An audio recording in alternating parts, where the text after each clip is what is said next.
Bom, então, boa tarde a todos, né? Então, hoje nossa aula de tópicos especiais em Química 2, aqui no dia 28 de setembro, né?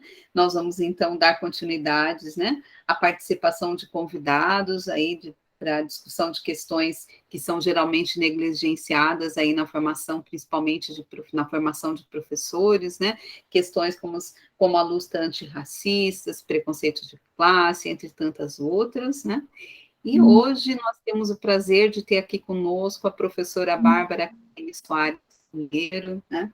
A professora Bárbara Carine Soares Pinheiro, ela possui graduação em Química pela Federal da Bahia, atualmente é professora adjunto também na mesma instituição, ela tem mestrado e doutorado em Ensino de Química pelo Programa de Pós-Graduação em Ensino, Filosofia e História das Ciências da Federal da Bahia e da Universidade Federal essa outra universidade, Universidade Federal... Universidade Estadual de Feira de Santana.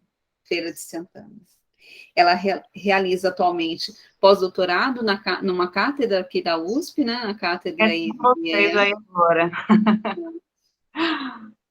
E foi coordenadora do PIBID, acho importante, então, falar que Bárbara foi coordenadora do PIBID, também foi membro superiores do CAI e do CONCEP, de 2016 a 2018, e atualmente é membro do corpo de docentes do Programa de Pós-Graduação e Ensino, Filosofia e História das Ciências da Universidade Federal da Bahia e da Universidade Estadual de Feira de Santana, atua como coordenadora do Grupo de Pesquisa em Diversidade e Criticidade nas Ciências Naturais, me corrija se a sigla estiver errada, se estiver errada, é DICINA? DICINA, desenvolvendo pesquisas em formação de professoras e professores na perspectiva crítico-neocolonial, diversidade no ensino de ciências. Ela é vice-diretora do Instituto de Química da Universidade Federal da Bahia, sócia fundadora e consultora pedagógica na Escola Afro-Brasileira Maria Felipa, e recebeu da Câmara Municipal de Salvador o Prêmio Maria Felipa 2021. Mas acho que o mais importante de tudo, ela é mãe, é nordestina e é uma militante negra. Então, Bárbara, muito obrigada por sua presença, e agora eu passo a palavra. Então, temos alunos, então, todos das licenciaturas, dessas diferentes licenciaturas em Química, Biologia e Ciências Agrárias. Obrigada. Obrigada, Glaucia, muito obrigada. A gente vai falar um pouquinho sobre ciência africana e afrodiaspórica, a partir de uma perspectiva que eu tenho trabalhado, tenho desenvolvido algumas produções, né, com outras pessoas, assim como outras pessoas no Brasil, assim como a professora Ana Benite, assim como a professora Nicéia Mauro, enfim, né, muitos outros. Esse ano eu publiquei esse livro, História Preta das Coisas, 50 invenções científico-tecnológicas de pessoas negras. São livros de divulgação científica, né? Esse aqui é um outro livro de divulgação científica que eu publiquei no ano passado, o Descolonizando Saberes, Mulheres Negras na Ciência. Em 2018, eu e a Catemari publicamos esse ano esse livro, que foi um livro que a gente organizou, e que a gente agora está organizando o volume 2, que é o Descolonizando Saberes, a Lei 10.639 no Ensino de Ciências. Então, como o Glaucio falou, as minhas pesquisas, os meus interesses de trabalho têm circulado em torno, né, dessa temática central, que é a temática das relações étnico-raciais na educação científica, né? E aí pensar a educação científica para além de uma dimensão escolar. Então, pensar a divulgação científica é pensar a educação científica em um patamar de popularização da ciência também, que eu acho que é algo muito importante, né?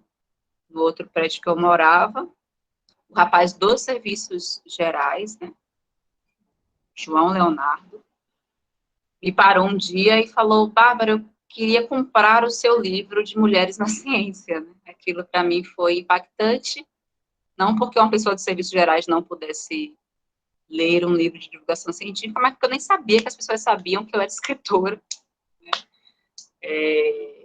Salvador é uma cidade extremamente racista, né? Nós temos 84% de população negra e essa população é extremamente subrepresentada em todos os espaços de poder. Então, eu era um dos pouquíssimos, éramos duas famílias negras, né? Eu e minha filha e uma outra família negra que morava nesse prédio. Né? Na verdade, três famílias negras, para um prédio imenso. Né? Então, não me surpreendeu, né? Assim, me associarem a uma escritora, né? Enfim, né? Então, obviamente, que eu dei o livro a ele, não deixei ele comprar, né? Então, só para dizer que essa revolução silenciosa tem ocorrido, né? Esses conhecimentos estão chegando. Hoje eu recebi uma foto de um menininho de 7 anos apresentando História Preta das Coisas na sua escola. Pediram que as crianças levassem livros para apresentar para os colegas, e ele levou o meu livro, né? A mãe fotografou, enviou, enfim, nas redes sociais, né? Então é isso, é para pensar uma educação científica para além do aspecto institucional. Mas, óbvio que o foco nosso aqui são as relações institucionalizadas, né? Aqui a gente está em um curso de formação de professores e professoras. Então, a gente está pensando numa dimensão da educação básica. Então,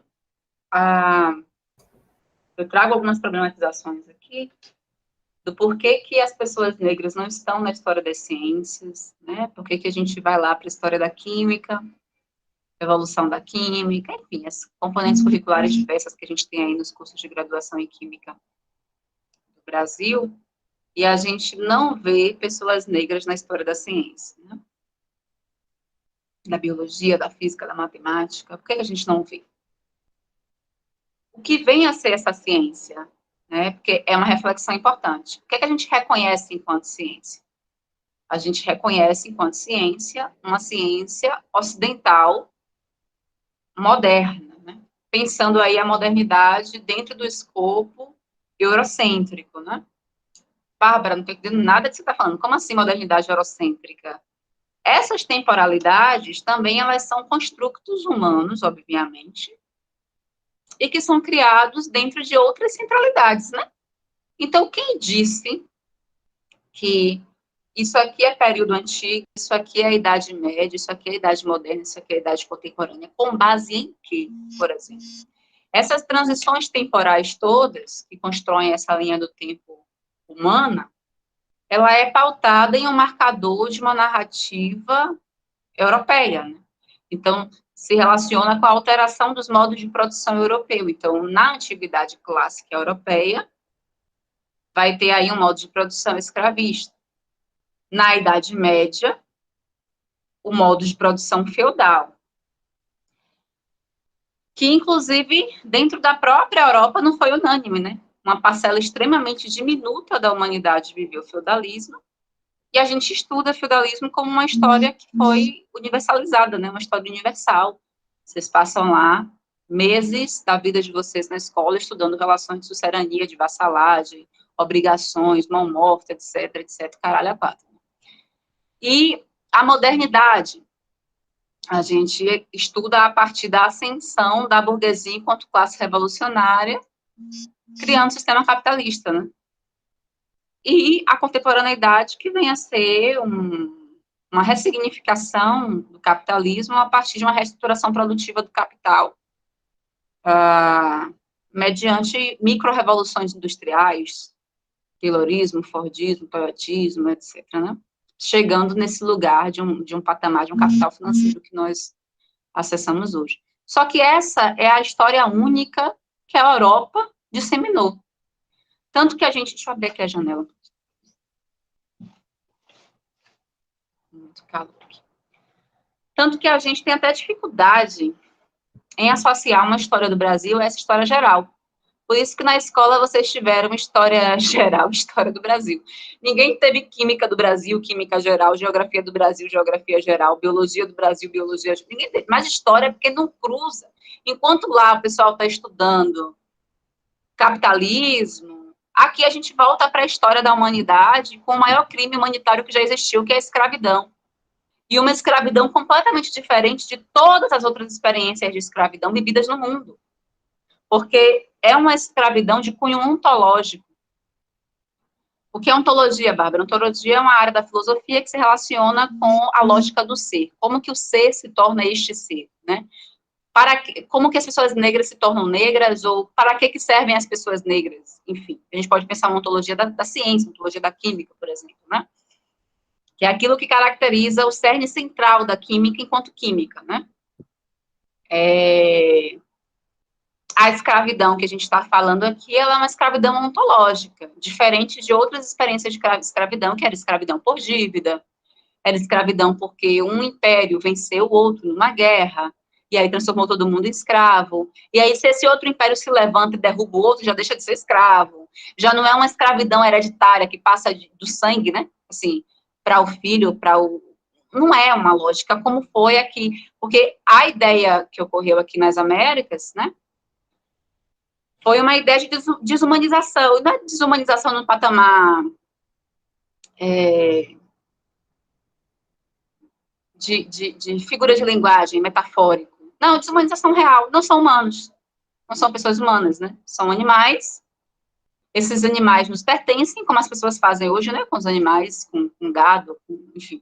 Me pertence, marca os animais, né? Coisas absurdas que acontecem hoje com os animais e que aconteciam com pessoas, né? Não tinham almas, exatamente, né? Depois o racismo científico vem corroborar com esse processo. Então, para além de um reforço religioso da ausência de alma, que era um atributo humano, vem um reforço científico e filosófico, que é o que a gente vai falar aqui no instante, né? Não tem... O cérebro é menor, tem marcadores de regiões do cérebro que apontam para a subserviência, para a subalternidade, enquanto que pessoas brancas para a criatividade, tem o maxilar, traços fenotípicos, né? Craniometria era realizada nesse contexto para estabelecer pessoas que eram negras e atribuir a elas características depreciativas da dimensão do humano, né?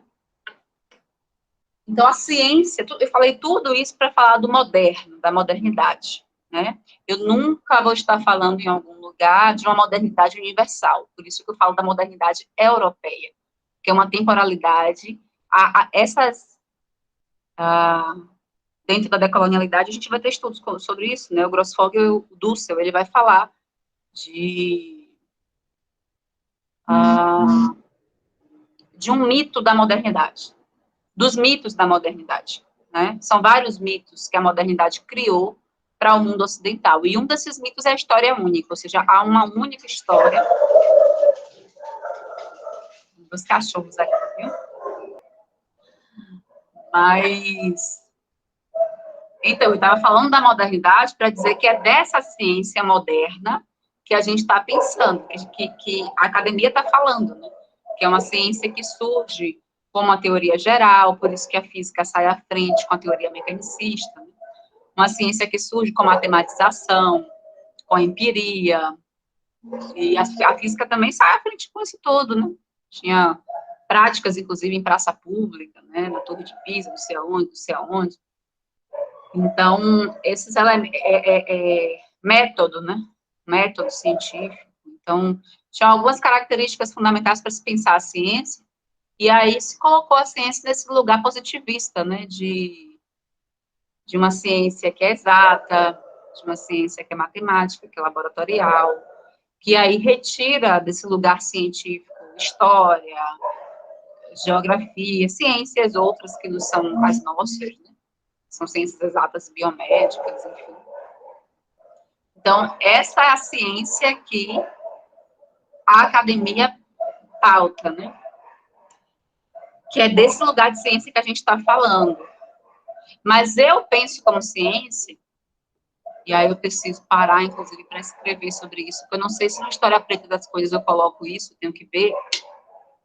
Eu penso como ciência um conhecimento sistemático, que é obviamente socializado de geração a geração, impulsionando o desenvolvimento sociohistórico da humanidade. Um conhecimento sistemático que é desenvolvido metodologicamente a partir de diferentes cosmopercepções. e que é reprodutível e que tem um grau de previsibilidade. Tirando a questão das diferentes cosmopercepções, o que eu falei cabe exatamente para o que a gente entende como ciência no Ocidente. O problema do entendimento científico do Ocidente é que ele estabelece que só um tipo de pessoa pode produzir ciência e só uma forma de existir pode produzir ciência. O Ocidente, ele não se pensa no mundo. Assim, a lógica eurocêntrica é uma lógica que estabelece que só há um modo de existir. Eu vou falar sobre isso aqui já, para a gente pensar, né, que, enfim, isso está dado, né, nas diferentes formas de se relacionar, gente. Nas diferentes formas de se relacionar, você vai entrar, por exemplo, você começa um relacionamento com uma pessoa, você é da classe média, você começa um relacionamento com uma pessoa da favela. Vai ter percepções distintas da existência. Né? Você é uma pessoa negra, você começa um relacionamento com uma pessoa branca. Você é uma pessoa brasileira, você começa um relacionamento com uma pessoa de um outro país. Né? Com uma pessoa indígena. Enfim, não é que há os microciclos familiares que geram diferentes culturas. Não é disso. A gente está falando de forma de existir. De reproduzir a sua existência no mundo. Né? Mas, para responder essa pergunta aqui, por que pessoas negras não estão na história das ciências, eu apresento dois problemas, né? Um problema ontológico, cosmogônico, e um outro metodológico. Professora Ana chegou, rainha do mundo. Então, eu vou ter que acelerar, porque eu estava aqui relaxadona. Aqui eu vou trazer o David Hume, que é um grande filósofo. Não me lembro se está no meu resumo do meu Lattes, que a Gláucia leu, mas eu faço também filosofia. E aí eu estou formando esse semestre em filosofia.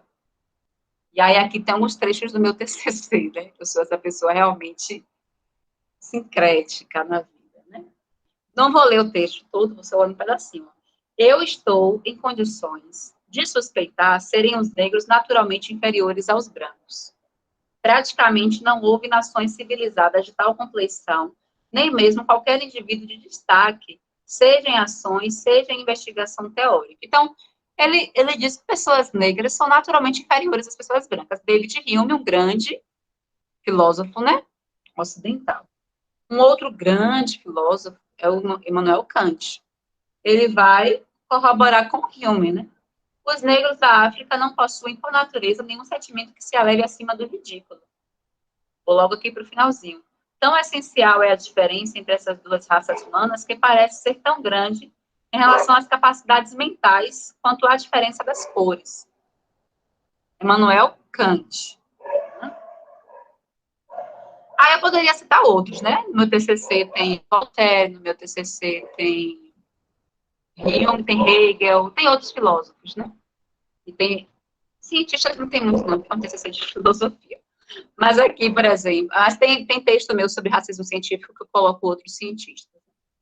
Aqui, por exemplo, eu coloco o Nina Rodrigues. Nina Rodrigues é um grande expoente do racismo científico no Brasil, né? Infelizmente, meu conterrâneo, aqui da Bahia. Ele diz o seguinte: os negros africanos são o que são, nem melhores, nem piores que os brancos.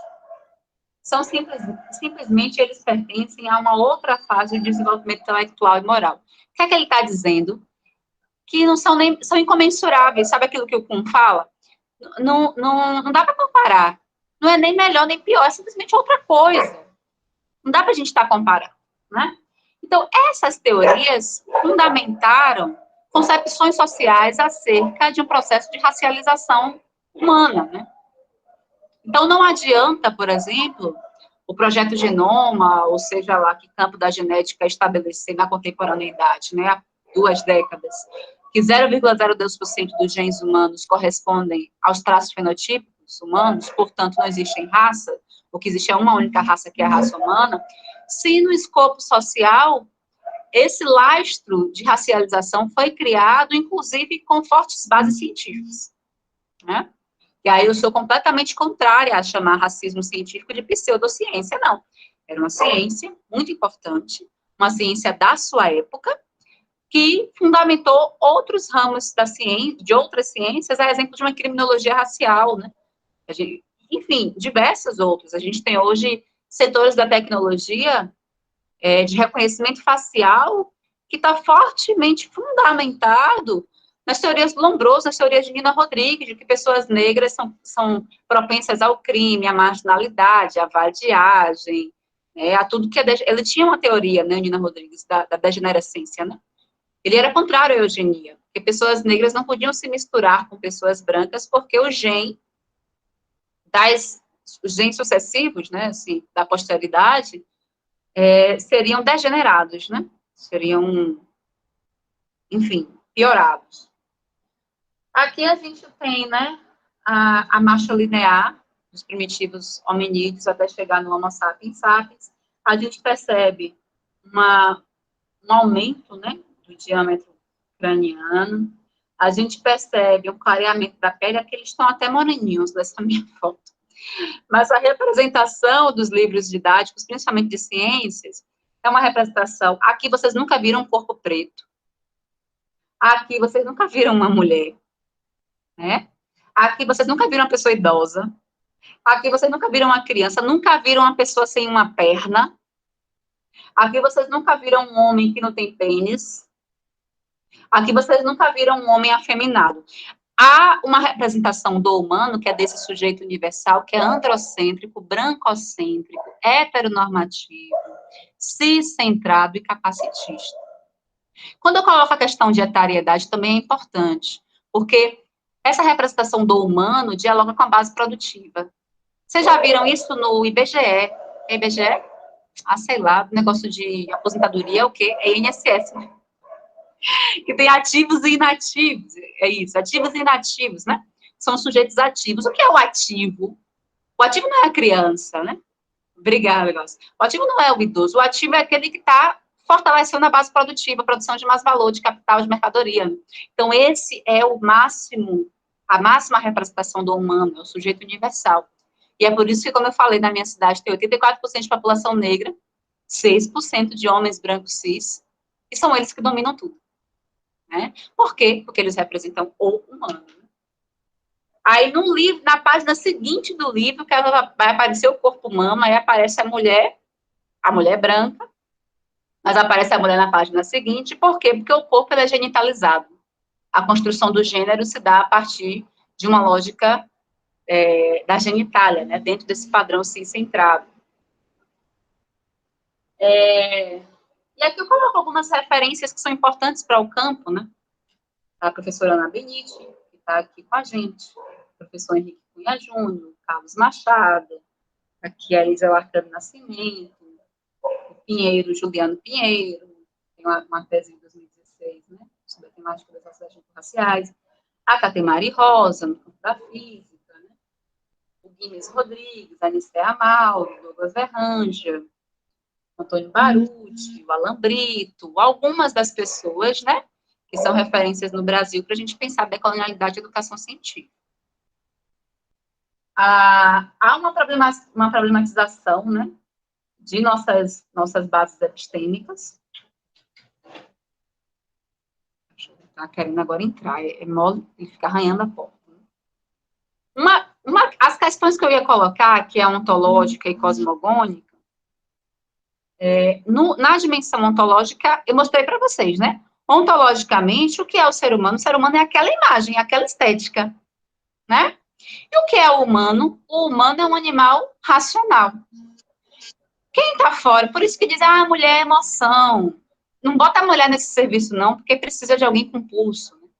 Precisa de alguém que haja pela razão, mulher age pela emoção. Enfim, constrói esse lugar de afastamento da mulher, de pessoas negras, de pessoas trans, né, da comunidade LGBTQI+, desse lugar do humano. Então, a humanidade, ela é reconhecida pela racionalidade, pelo intelecto.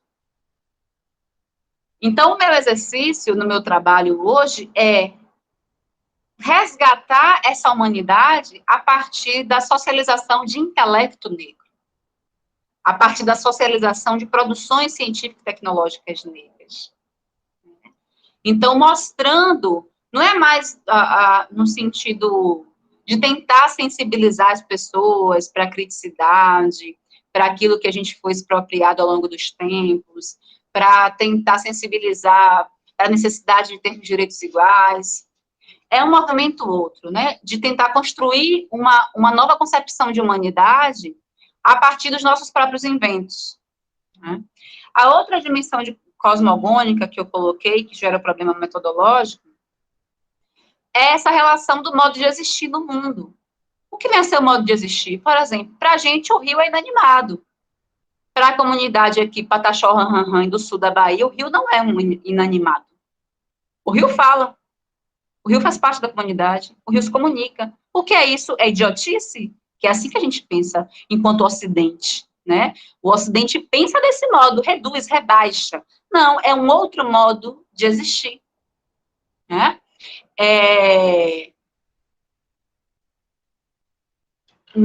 Quando a Ailton Krenak teve esse ano no Roda Viva, ele contou de uma experiência sobre aposentadoria, que ele não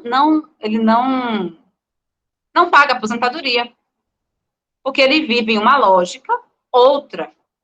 Na nossa lógica, as pessoas idosas, elas são o quê? A gente escuta isso o tempo todo, né? Voltou a ser criança. A gente infantiliza, a gente tutela, a gente rebaixa, a gente não dá audiência, a gente não dá... Nas matrizes africanas e indígenas, pessoas idosas, o ancião, é a figura mais importante da comunidade. As pessoas dão a sua vida para passar um dia do lado do ancião, ouvindo os ensinamentos do ancião. Isso é o quê? É uma cosmopercepção outra, que a favela carrega.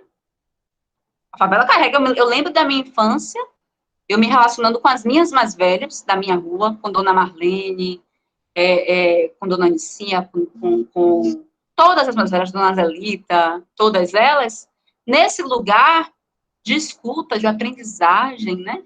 Foi uma delas que falou que meu peito estava saindo, que eu andava na rua sem camisa. E aí uma delas me chamou e falou, olha, você precisa botar uma blusa.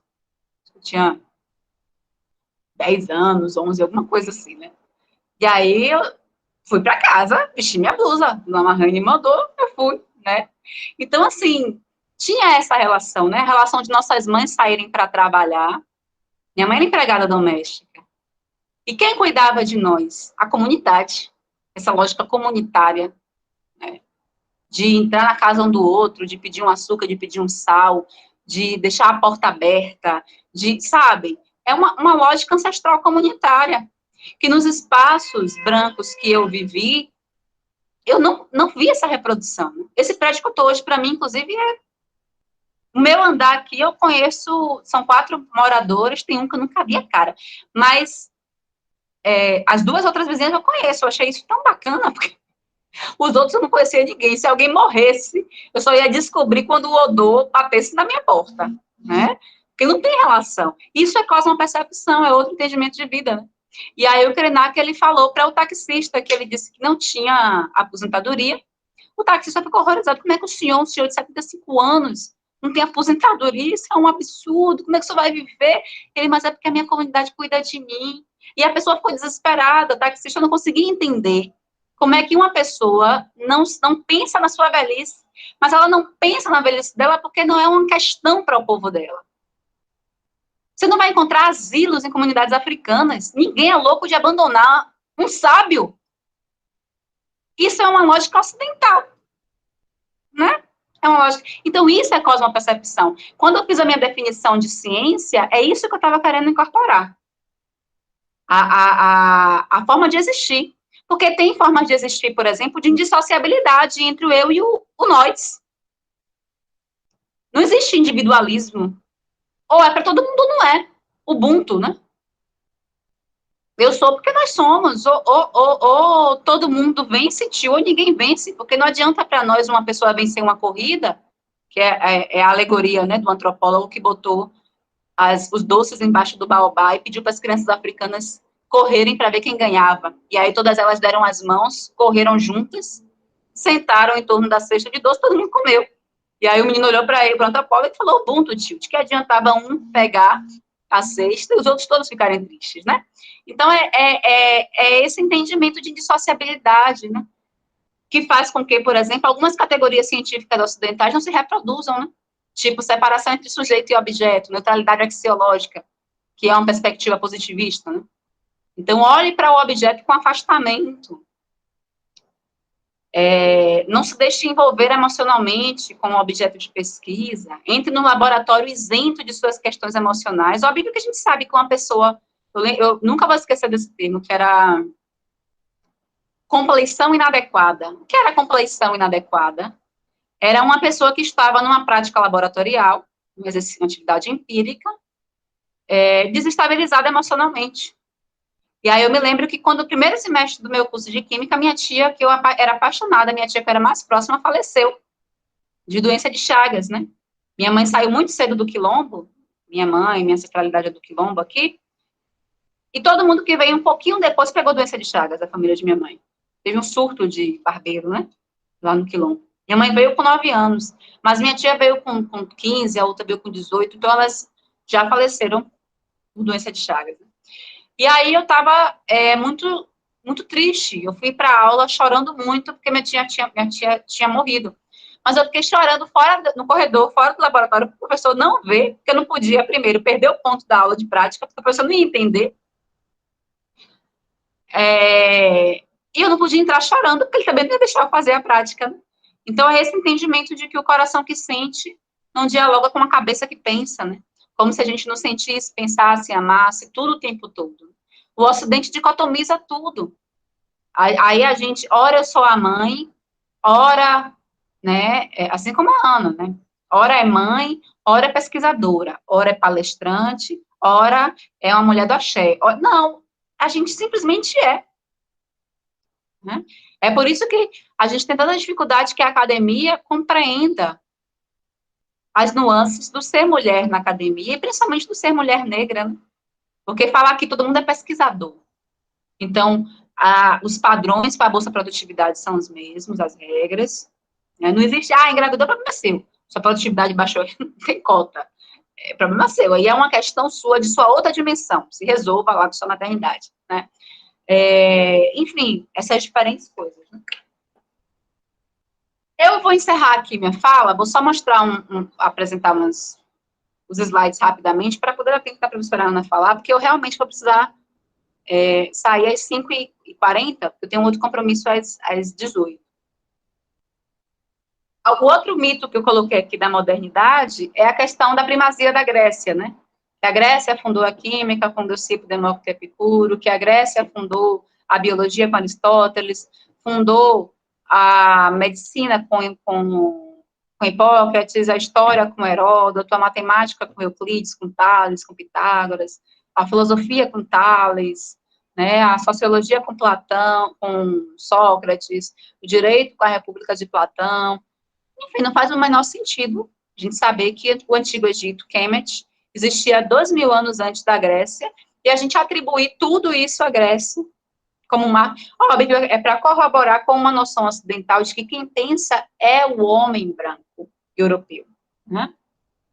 Então, foi isso que eu coloquei aqui. A gente tem outros impérios, além do Egito, na África. A maior biblioteca do mundo antigo era a Biblioteca de Alexandria, que ficava no norte do continente africano.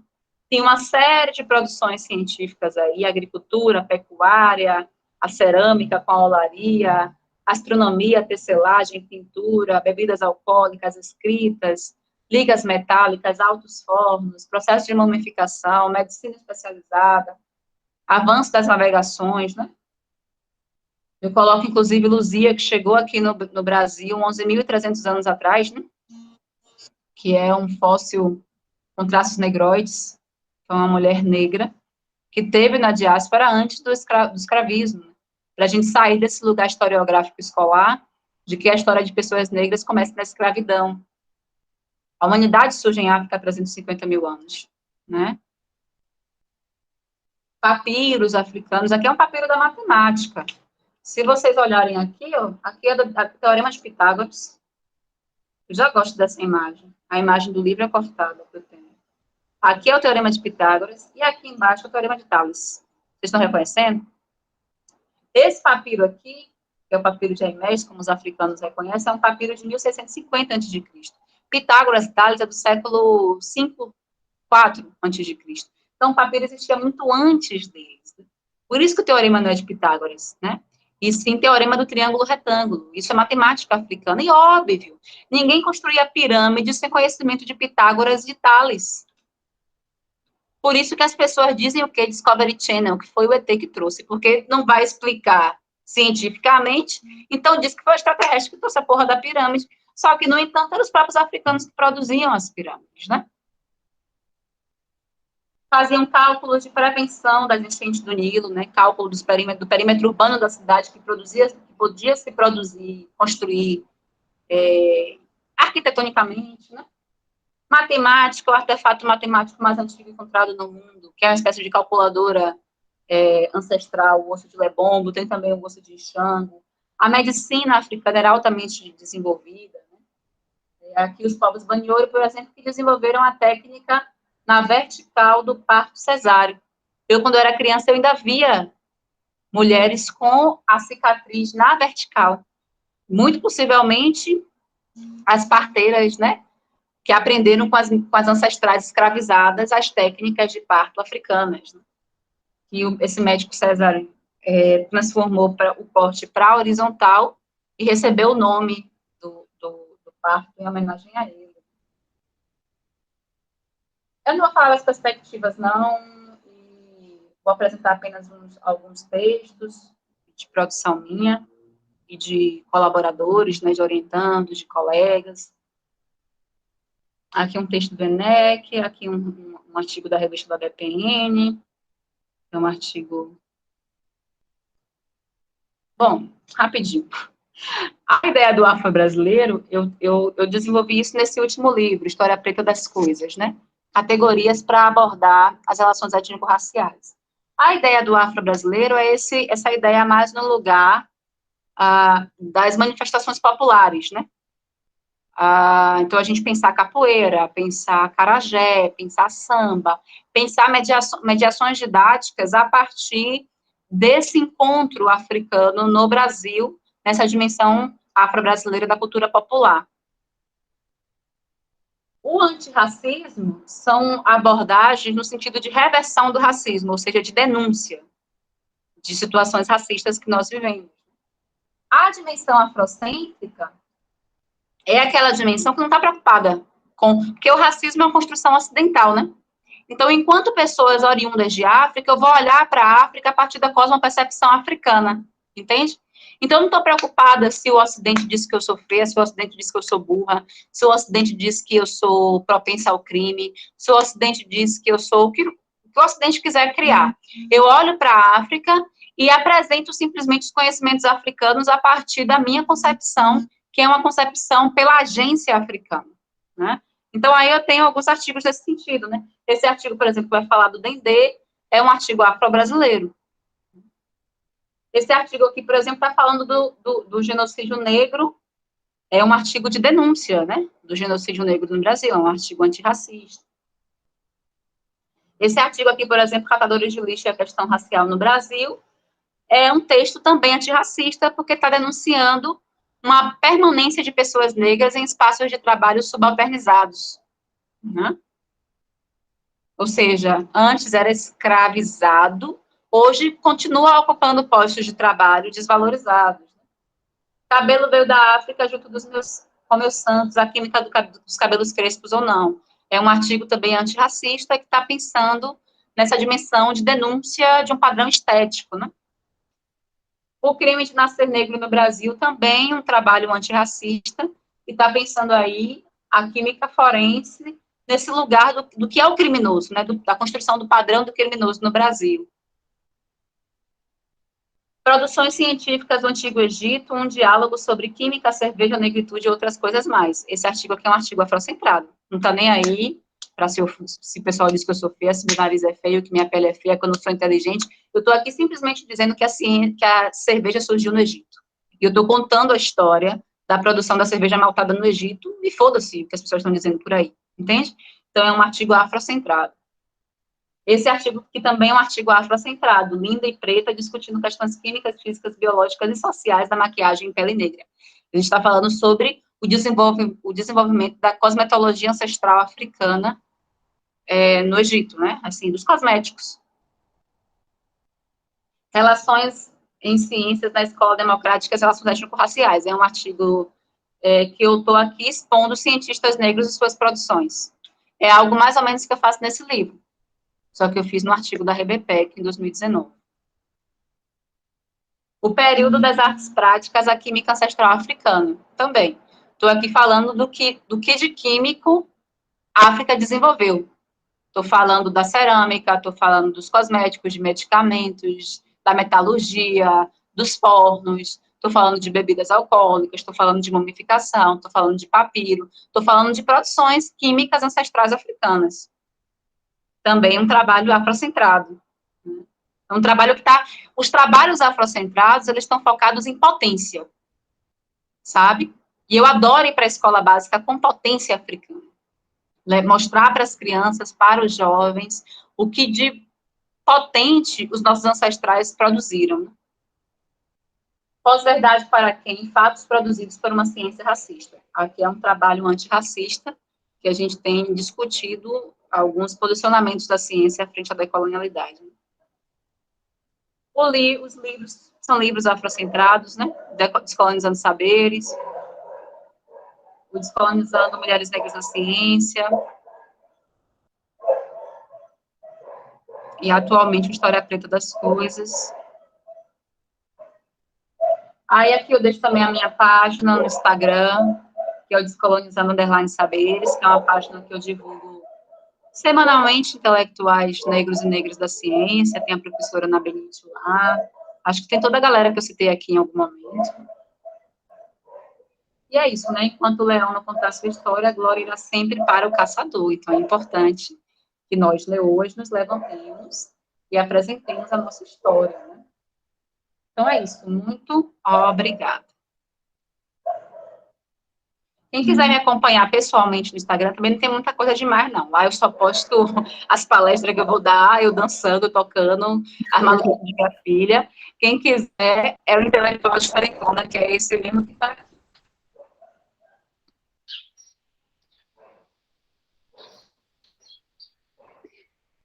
Bom, nós queremos agradecer muito, Bárbara, foi excelente essas suas contribuições, compartilhamento conosco, foi muito, muito bom, né? Acho que abre para muitas reflexões, né? E aí, assim, eu vou pedir, assim, para a gente fazer, vamos ouvir um pouquinho a professora Benite, né? E aí a gente deixa para abrir as perguntas, então, logo após a fala da professora Benite. Pode ser assim? Então, tá bom. Pode sim, vou fechar aqui meu microfone. Ok. Então, eu queria dar boas-vindas novamente para a professora Benite, dizer que seja muito bem-vinda, que é um prazer recebê-la aqui na nossa disciplina. Boa tarde a todos. Boa tarde. E eu ia pedir, então, fazer uma breve apresentação, e aí eu passo a palavra para você. Pode ser, Benite? Por favor. Tá certo. Então, a professora doutora Ana Maria Canavarro Benite é doutora e mestre em Ciências e licenciada em Química pela UFRJ, né? É professora associada da Universidade Federal de Goiás, onde coordena o Laboratório de Pesquisas em Educação Química e Inclusão, desde 2006. Ela instituiu em 2009 o Coletivo CIATA, que é um grupo de estudos sobre descolonização do currículo de ciências, cujas ações renderam várias premiações, aí, várias homenagens, vários reconhecimentos para a professora Benite. Achei importante destacar que a professora Benite é militante do grupo de mulheres negras Dandalhas no Cerrado, né? Que ela, assim como a professora Bárbara, ela também foi coordenadora do PIBID, né, do PIBID, do curso de licenciatura em Química, entre 2016 e 2019. Ela foi representante do Conselho Estadual da Promoção da Igualdade Racial no Estado de Goiás. É membro da Rede Goiana Interdisciplinar de Pesquisas em Educação Inclusiva, membro da Associação Brasileira de Pesquisa e Ensino de Ciências, a ABRAPEC, foi presidente da Associação Brasileira de Pesquisadores Negros, secretária da Associação Brasileira também de Pesquisadores Negros, e é atualmente a editora-chefe da revista da Associação Brasileira de Pesquisadores Negros. É pesquisadora do Núcleo de Pesquisa e Ensino de Ciências da Universidade Federal de Goiás, do NUPEC, e orientou vários alunos de doutorado, de mestrado, de iniciação científica, tem muitas publicações, capítulos de livro publicados, assim como a professora Bárbara, né? E atua na área de ensino de química, com foco na história e cultura africana no ensino de ciências, no ensino de ciências de matriz africana e da diáspora, cibercultura na educação inclusiva, mulheres negras nas ciências e políticas de ações afirmativas. Então, vocês estão vendo assim quão vasto é o currículo da professora Ana e quantas experiências também, né, voltadas aí para a temática, então, da nossa discussão de hoje. Então, já de antemão, agradeço, eu sei, nessas nossas agendas malucas, né, já agradeço de antemão a presença aqui da professora Ana, de vir aqui compartilhar conosco aí o seu vasto conhecimento nessa área. Então, muito obrigada, professora, pela sua presença. Peraí. Vocês me ouvem? Me ouvem, né? Boa tarde a todas as pessoas que aqui estão. Então, eu estou aqui meio perdida, eu cheguei atrasada, estou toda louca. O bate-papo, a gente ia conversar hoje sobre educação quilombola, era isso? Ah, tá bom, porque eu demorei a receber os e-mails, ou não vi, sei lá, estou toda atrasada. Enfim, peço desculpas, lamento, estou toda perdida aí com essa coisa de pandemia, mas eu estou feliz em estar aqui, agradeço o convite, é sempre um prazer estar entre nós, é sempre um prazer estar junto de Bárbara, né? E uma vez que Bárbara discutiu aí as questões epistêmicas, filosóficas, eu queria, então, aproveitar da fala de Bárbara para dar uns exemplos do que a gente tem feito. Então, eu queria começar minha fala dizendo duas coisas para vocês. Primeiro, assim, olha, a educação científica do nosso país, apesar de toda a falta de investimento, de toda a desvalorização da carreira docente, é um lugar de resistência ainda.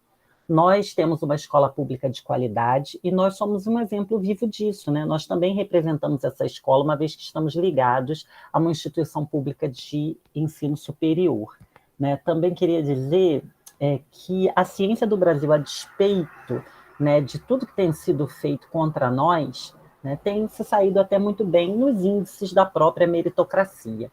E o que significa dizer isso, né? A meritocracia é aquele lugar que coloca todo mundo na mesma posição e nos avalia com políticas de ranqueamento da nossa produtividade, né? Nesse lugar, o Brasil ocupa a 13ª posição em produção de artigo científico no mundo.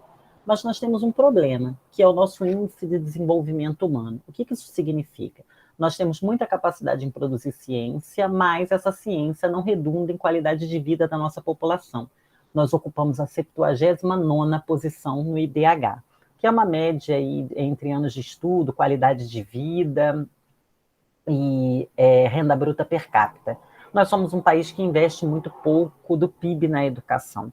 E nós passamos por um momento terrível, governados por uma besta, ou desgovernados por uma besta, né? Então, nunca se assistiu tantos horrores, e isso coloca a gente, sobretudo quem tem parceria internacional, no lugar do constrangimento, porque em todos os debates internacionais, a única coisa que eu tenho feito é me defender.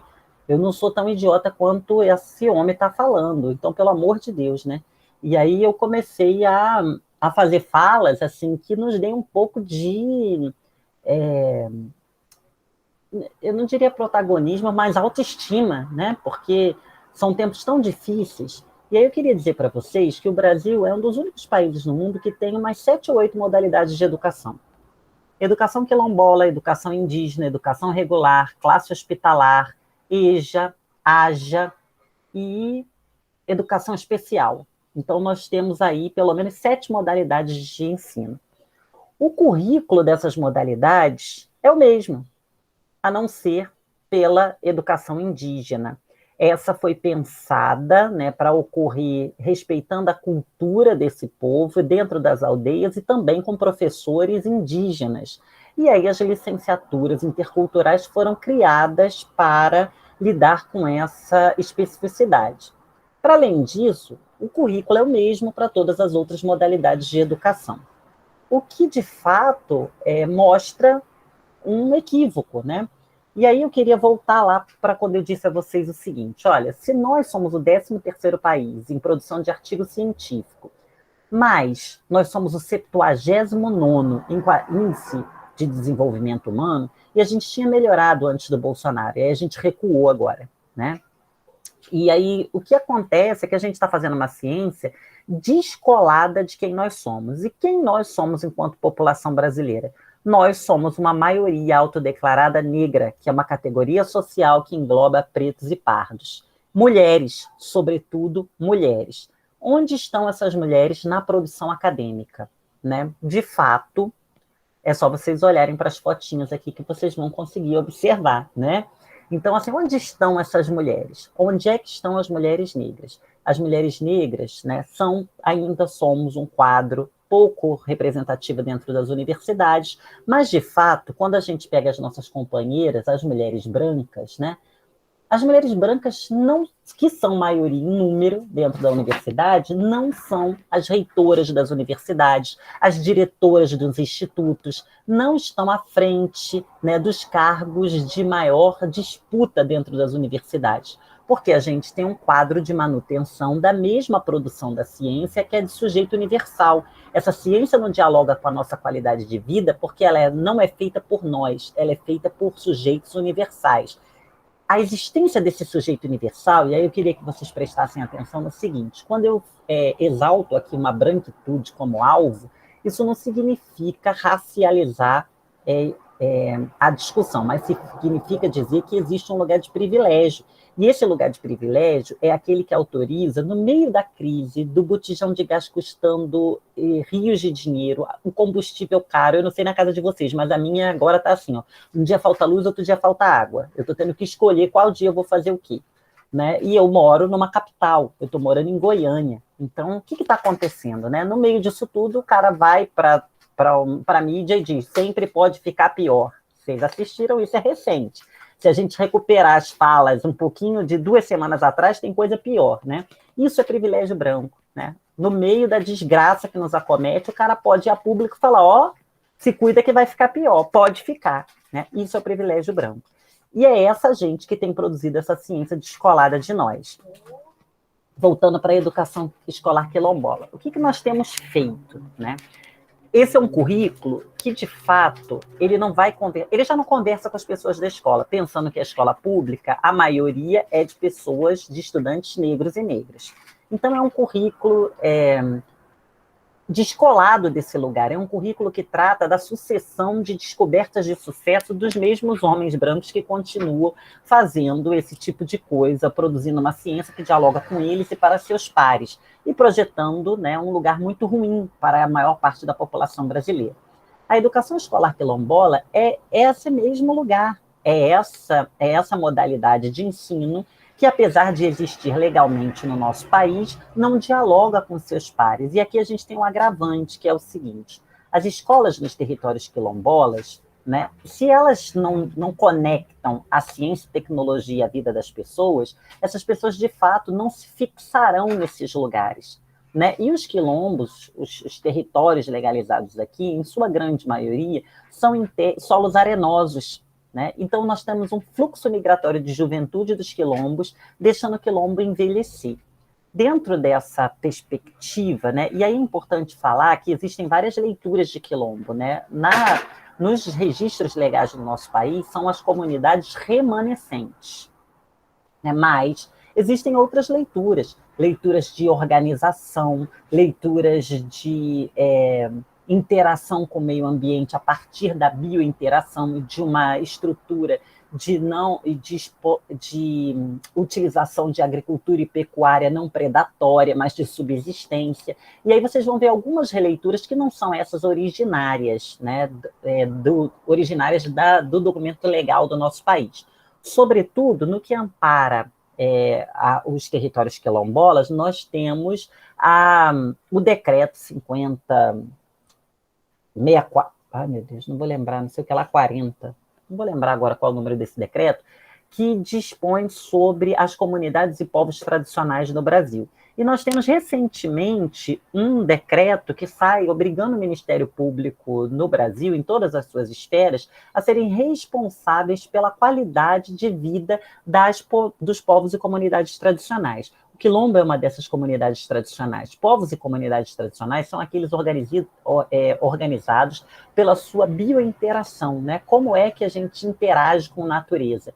Nós, os cientistas, as cientistas, por domínio dessa produção cultural chamada ciência, interagimos explorando matéria-prima e meio ambiente, o que nos difere dos povos e comunidades tradicionais, tá? Então, a gente tem esse lugar aí de uma educação que acontece com esse alvo muito distante, não só nas escolas regulares, em todas as modalidades de educação, mas, sobretudo, quando é ofertada a um povo tradicional, né? E aí, o que a ciência tem a ver com isso? E por que nós, eu imagino que todo mundo aqui é da área de química, né? Então, o que nós temos a ver com isso? Por que nós precisamos nos preocupar com isso? Qual é o nosso papel, né? E por que a gente está tendo esse debate hoje? Bem, é preciso dizer o seguinte, que a ciência é um empreendimento humano, desenvolvido por mulheres e homens. Porém, essas mulheres e esses homens participam de uma sociedade que tem um viés, que é masculino e branco, né? Então, nós temos uma visão deturpada em relação à construção do conhecimento científico, que vai refletir no ensino e na manutenção de uma visão deformada de uma ciência que é neutra e masculina. O que é uma ciência neutra? É que não se compromete ou simplesmente ignora as demandas políticas, as desigualdades de raça, de gênero, construídas na própria história da humanidade, né? Além disso, nós produzimos ciência naquele contexto que eu falei para vocês, que é o da meritocracia, né? Que celebra a competência e competitividade, mas que produz um monte de artigo científico que, de fato, não dialoga com os problemas sociais do povo brasileiro. O que a gente conhece como ciência de hoje, a química moderna que a gente conhece, foi estabelecida pela invenção da modernidade, que inaugura um Estado-nação de direitos em detrimento de outros subalternos. Isso é sinônimo de colonização e de racismo, né? Então, a gente vive numa sociedade tecnológica, tecnologia é fruto do conhecimento científico e a gente precisa ensinar sobre o conhecimento científico para além de um status de estabelecimento de verdade, né? A ciência moderna ela se instaurou com a lógica binária que a Bárbara disse, né? Ou é ciência ou é mentira, ou é barbárie ou é moderno, ou é branco ou é preto, ou é homem ou mulher. E aí a gente vai invalidando tudo que existia em oposição à minha existência privilegiada. Nesse caso, nem é a minha, né? Mas a ciência, sobretudo, ela condiciona o racismo, né? Quando, antes na condição mítica, né, você pode escravizar negros porque não tem alma, então está tudo permitido. Quando se sai dessa condição mítica para uma condição racional, é a ciência que dá elementos para isso, instrumentalizando, por exemplo, a eugenia, com medida de crânio, com direito, dizendo, olha, não pode comprar terra, não pode ir para a escola, com psicologia estudando classes perigosas, que são os negros, né? Então, nós temos a ciência dando esse corpus, com a própria biologia, dizendo que existe uma subclassificação de homo sapiens, né? E nessa subclassificação, negros são considerados seres que sem capacidade de refletir, sabe? Então, é nesse lugar que a gente se coloca. E eu queria mostrar um pouco para vocês o que a gente tem feito contra isso na operação que nos cabe, que é numa operação que a gente tem chamado de deslocamento epistêmico. Epistemologia também é uma coisa branca, né? Aí, enquanto lá os diversos epistemólogos, que são homens brancos, a gente não conhece mulher da epistemologia, ficam discutindo se a ciência é crise, se é cinturão, se é sei lá o quê, a gente fica brigando para dizer, olha, negros produziam ciência antes dos brancos. A gente ainda está lutando por esse lugar de produção. Então, eu uso esse nome, né, o nosso grupo de pesquisa. Eu vou deixar depois os links aqui para vocês. Eu não sou boa de marketing igual a Bárbara, não, porque eu sou velha. Né? Mas, graças a Deus, a Bárbara é ótima, faz todo o merchan e ajuda a gente a espalhar conhecimento na vida. Né? Mas, enfim, eu vou mostrar para vocês o que a gente tem feito. Né? Então, vou mostrar aqui uma telinha para vocês. Essa pesquisa que eu vou mostrar para vocês é do primeiro quilombola químico aqui do Brasil, que saiu lá do nosso laboratório, né? Então, o que ele fez? E aí eu quero mostrar aqui para vocês. Ele foi lá na comunidade dele, né? O quilombo dele era assoreado por um monte de loteamento de fazendas, né? E aí eles ficavam assim, eles criam gado curraleiro e foi diminuindo o espaço entre eles e a floresta, e as onças estavam indo comer lá o gado deles. Então, eles ficaram sem lugar para plantar, sem lugar para criar bicho, e a comunidade os jovens foram indo embora. Isso foi muito triste para essa comunidade, né? E ele queria ser professor de química, ele foi fazer química, licenciatura em química, para dar aula na comunidade dele, é o que ele tem feito atualmente, né? E o mestrado dele, ele tentou conversar com os griots da sua comunidade, aquelas pessoas mais antigas, que são uma biblioteca viva, para dizer para essas pessoas assim, olha, o que vocês fazem tem ciência. Então, ele entrevistou forneiros. Quem são essas pessoas? São as pessoas que constroem os fornos, que assam bolos para as festas da comunidade, né?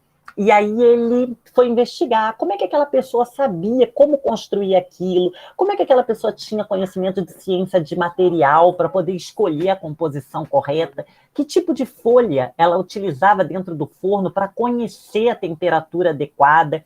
Então ele foi, né, entrevistar essas pessoas para fazer com que esse conhecimento conversasse com o currículo. A gente publicou isso na revista da Abrapec, né? E aí eu não vou lembrar agora qual é o nome do artigo, mas vocês acham lá, se procurar pelo nosso nome, alguma coisa de conhecimento quilombola, se jogar Benite lá, vocês acham, né, que eu sou coautora, enfim.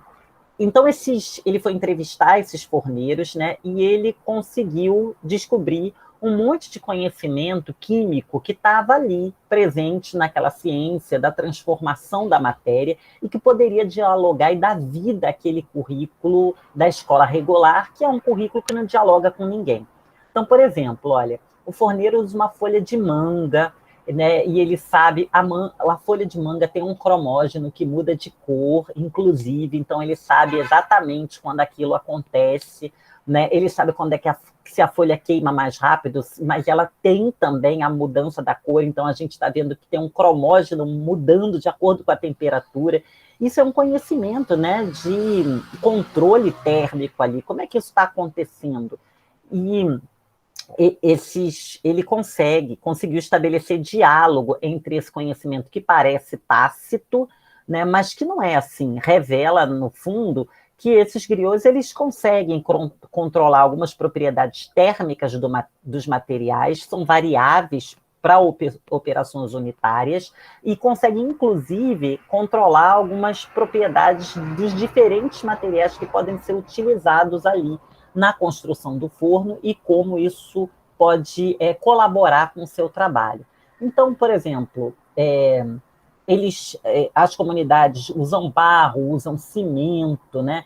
Por que eles usam isso? Como é que se usa isso? E aqui ele conseguiu descobrir, por exemplo, conhecimentos atrelados ao conceito de calor, temperatura, energia cinética, equilíbrio térmico, termômetros, sistema fechado e calor específico, que podiam dialogar com o currículo da escola regular a partir desse lugar da produção de fornos e de bolos para as festas da comunidade e entrar a partir desse contexto dentro da sala de aula. Ele também fez algumas entrevistas com as pessoas que extraem os óleos essenciais, né?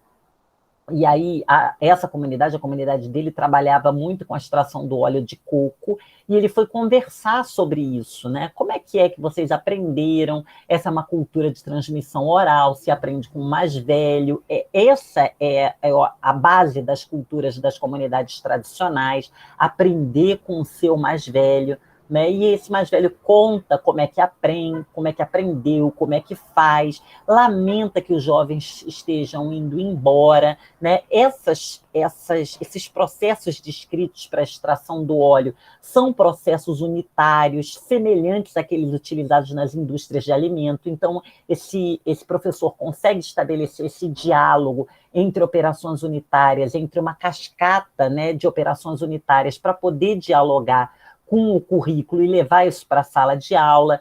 Ele, numa dessas extrações, né, ele consegue concentrar a aula de química no próprio processo de extração e mostrar, por exemplo, uma separação de mistura por decantação, naquela atividade prática que envolve os mais novos com os mais velhos e utiliza a escola para fazer essa ponte, né, do Sankofa, de olhar para trás e ver o seu futuro, que aquela comunidade não pode morrer.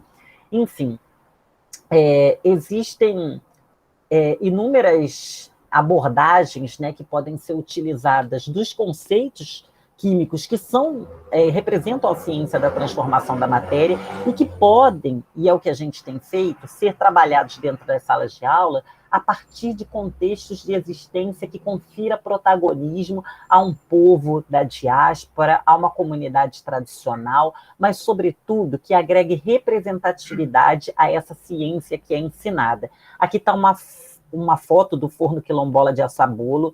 Eu não sei se eu tenho aqui o desenho, mas eu quero mostrar para vocês. Essa estrutura é muito parecida com os fornos de siderurgia que a gente tem no Brasil. Também é muito parecida com os fornos de craqueamento de petróleo, porque é essa disposição arquitetônica que permite os diferentes graus de temperatura para os subprodutos do craqueamento de petróleo.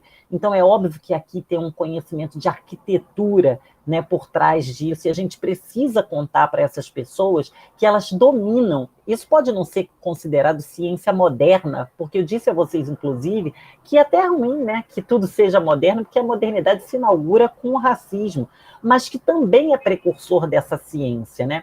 Enfim, a gente, dentro da sala de aula, a gente consegue conversar, estabelecer o diálogo daquilo que a gente fez lá, inclusive com a linguagem científica, para dizer, olha, dá para ensinar química, né, estabelecer nesse diálogo, dá para você trabalhar com esse currículo que é fechado, que não conversa com ninguém, a partir desse lugar, e ensinar a mesma química que é aprendida nos outros espaços escolares. Isso é possível, né? Então, esse estudante ele propõe um modelo, né? Um modelo para que a gente dialogue com a educação escolar quilombola, né? Primeiro, a gente precisa incluir na formação de professores conhecimento da cultura quilombola a partir da observação dos saberes tradicionais, né? A gente faz isso no estágio de formação de professores, propondo que esses professores intervenham pedagogicamente nas escolas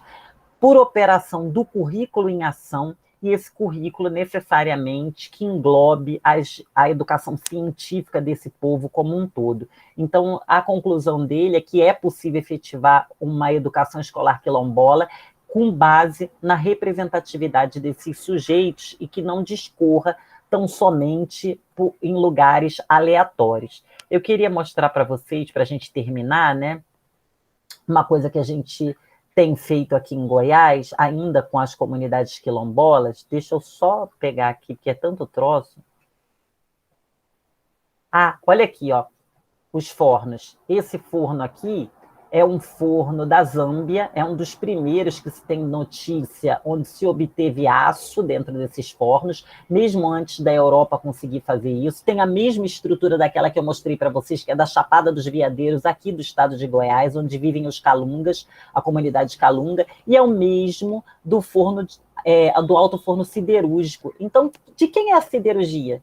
Quem foi né, o inventor da siderurgia. Que povo é esse que inventou a siderurgia? Certamente não foram os autores da própria ciência moderna. Mas eu quero mostrar para vocês o que a gente tem feito com uma comunidade tradicional aqui, que é um trabalho bem legal. Aqui, achei. A gente publicou... Não. Nossa, mas é tanta coisa que a gente fica velho, não sabe nem mais o que faz, né? Que saco. Ah, gente, só porque eu quero contar para vocês, eu não vou achar. Não adianta. É uma velhice. Não tem problema não, sabe? Eu me considero satisfeita com... Ah, tá aqui. Com que a gente pôde conversar. Esse é um outro sujeito, né? Aqui, achei. Beleza. Só para mostrar para vocês mais um exemplo do que a gente tem feito. Aqui, no nosso estado, o forte é a mineração, né? Nós fomos colonizados pelos bandeirantes, então aqui é um estado muito esquisito, todo mundo tem uma terra em algum lugar. Isso aqui é a tese de um orientando do nosso laboratório, do Gilvan, do professor Gilvan, né? Então aqui a cultura é rural. Na época de festa, todo mundo está no interior do estado, né? E nós temos um apelo muito forte na mineração. Esse instrumento que vocês estão vendo aqui na mão desse senhor de camisa azul é a bateia. A bateia foi trazida por ancestrais escravizados para o nosso país e é utilizada da mesma maneira, na mesma medida, até hoje, nas indústrias de mineração desse estado. Aqui tem uma cidade chamada Niquelândia, e o Gilvan é um cidadão nascido em Niquelândia. E a maior festa popular daqui do estado de Goiás não é a festa sertaneja, né? Porque a medida de festa popular é a medida de festa com entrada livre, gratuita. A maior festa popular do nosso estado é a Congada, uma festa de gente preta, né? E Niquelândia é um lugar, por que recebeu esse nome? Porque é a cidade do níquel, é onde a gente extrai níquel aqui. E o Gilvan, como sujeito da sua própria história, foi estudar o que essa comunidade quilombola de Niquelândia, né? Quem é essa comunidade que mantém até hoje as atividades de mineração e que cara que essa comunidade confere à cidade? Então, ele foi estudar como é que é a história de mineração do ouro no estado de Goiás. O estado de Goiás tem episódios de perversidade terríveis, né? E, enfim, que estão atrelados à mineração do ouro, à atividade de mineração como um todo, mas, sobretudo, às expedições bandeirantes que chegaram aqui com a mineração, né? E que é uma história vergonhosa para essa cidade, a despeito do todo o machismo e tudo mais que acontece aqui. E o Gilvan foi estudar, né, o que acontece com essa comunidade que ele nasce lá, né? Essa comunidade quilombola, o que ela produz? E ele propôs, a partir dessa festa, né, do Congado, né, o que está por trás disso e o que de transformação química essa cidade ensina para o Brasil inteiro, através, né, de utilizar um instrumento que é trazido pelos nossos ancestrais escravizados e como é que isso se associa a esses processos de extração de níquel, que são, para nós, processos protagonistas, né, contextuais aqui do nosso estado. Então, é a partir dessa modificação do estado com a mineração do níquel que Gilvan vai propor uma modificação nos currículos, nas salas de aula no estado de Goiás. Então, eu queria mostrar a vocês assim, que é possível fazer. As pessoas, né, aqui estão reações químicas envolvidas, a gente vai para o laboratório, faz o teste de como essas reações funcionam, como é que isso aqui, essa disciplina aqui não é uma disciplina de graduação, então a gente fez essa modificação numa disciplina de analítica, química analítica, laboratório de analítica.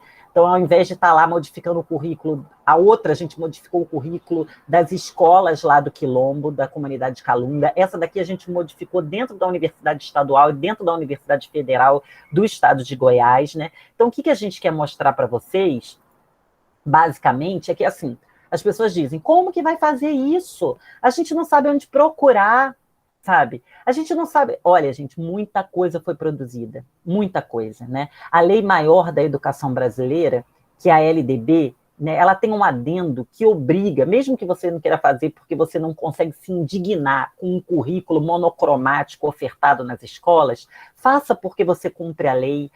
Eu gostaria que todo mundo fizesse pela indignação, né? Mas se não conseguir, faça por cumpra-se da lei. E tem muita coisa publicada. Bárbara mostrou um monte de coisas, todas essas coisas que eu mostrei aí para vocês redundaram em artigo. Eu vou deixar os links do laboratório que vocês acham essas produções todas reunidas. A gente acabou de publicar esse livro, acho que Bárbara tem capítulo aqui também, né? Não tem, Bárbara? A gente publicou esse livro, a gente está preparando um livrinho aí bem legal, um livro de receitas aí para todo mundo poder, sabe, seguir o rolê, porque é isso, sabe? A gente não tem mais como discutir. A gente também não pode ser vítima passiva de sociedade doente, né? E quando eu digo sociedade doente, assim, é uma sociedade doente para homens e mulheres, para negros e brancos. Essa discussão tem que ser feita entre todos nós. E a ciência tem tudo a ver com isso, né? Quando a ciência legitima uma prática adoecida, essa ciência se descompromete como se pudesse ser neutra. Então, nossas mãos também estão sujas, né? Nós não fazemos ciência neutra. Tem, desde o golpe da Dilma, que eu não recebo um centavo do governo, do desgoverno brasileiro para fazer pesquisa. Eu tenho certeza que Bárbara também não, porque os nossos temas não interessam mais a ninguém. Então, como é que a gente vai fazer isso? A gente vai fazer isso no boca a boca, no convencimento e na manutenção de uma educação pública de qualidade. Porque não adianta, sabe? Não adianta não prestar atenção nos currículos, continuar operando esse currículo e achar que nós, de fato, operamos na lógica da meritocracia. Eu acho isso super engraçado, né? Quando a pessoa diz, publiquei 7 mil artigos e meu fator H é 243. Tudo bem, eu nem li, né? Nem me importa. Sabe? Eu vou acreditar nas mudanças que cada professora e cada professor, cada aluno de licenciatura vai fazer naquele espectro de ação que é o seu limite. Nessa eu acredito, porque é essa que modifica a vida das pessoas, é essa que modificou a minha vida, é essa que modificou a vida da Bárbara, é essa que modificou a vida da maior parte de vocês que saíram da escola pública, é essa que vai fazer a diferença. No final, meritocracia pode ser né? As pessoas podem se contentar com isso, acreditar, não, eu sou melhor, por isso que eu venci. Tudo bem, sabe? A gente vai viver nesse mesmo mundo, mas é outra pegada. Muito obrigada, me perdoem o atraso, sabe? Eu sou uma pessoa macumbeira, né? Então, eu estou às vésperas de dar uma obrigação que eu estou atrasando por muitos anos. E aí eu fui comprar um negócio e peguei uma chuva na volta e nunca chove em Goiás. E aí eu me atrasei. Me perdoem, tá? Vou botar os links aqui para vocês. Eu esqueci do Investiga. Obrigada, Bárbara. Eu tenho um trabalho de divulgação científica, né, com a carreira de mulheres negras, da contemporaneidade. Bárbara está lá, né, a nossa parceira. A gente divulga a trajetória, então a gente grava vídeos das mulheres falando sobre suas trajetórias. É bem legal, vale a pena vocês conhecerem, porque é uma ciência feita por pessoas reais e muito parecidas conosco, né? Então, as pessoas falam do que levou elas até ali, do que elas trabalham, o que elas querem, dá aquela, sabe, é aquela coisa da neutralidade, né? Neutro nem detergente é, pô. Bom, Obrigada.